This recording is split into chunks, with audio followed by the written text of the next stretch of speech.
اهلا بكم، اتمنى تكونوا بخير. النهارده معانا فيديو سريع بخصوص تزييت جنزير الموتوسيكل. انا بستخدم الحاجتين دول.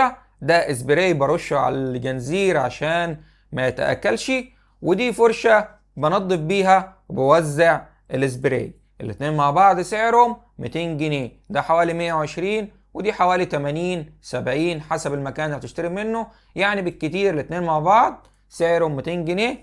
ده بيستخدم طبعا للجنزير، بيستخدم للمفصلات، الحاجات المنزلية، اي حاجة بتزيت بيستخدم معاه ومع القطعة دي بحيث الاجزاء الداخلية. ودي طبعا بتحطها هنا الجنزير وتخلي الجنزير يلف يعدي من النص، بحيث لو فيها تربة، في اوساخ، في اي حاجة تتشال.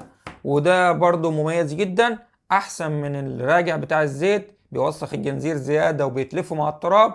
وكمان لو بتستخدم، في ناس بتستخدم اللي هو جاز او بتستخدم الكروسين او ايا كان في التنظيف، الحاجات دي غير فعالة. لازم تشتري حاجة خاصة بتزييت جنزير الموتوسيكل. ده فيديو سريع كده، ولو حد عنده سؤال اتفضل في التعليقات، وانتظرونا في الفيديوهات القادمة. سلام.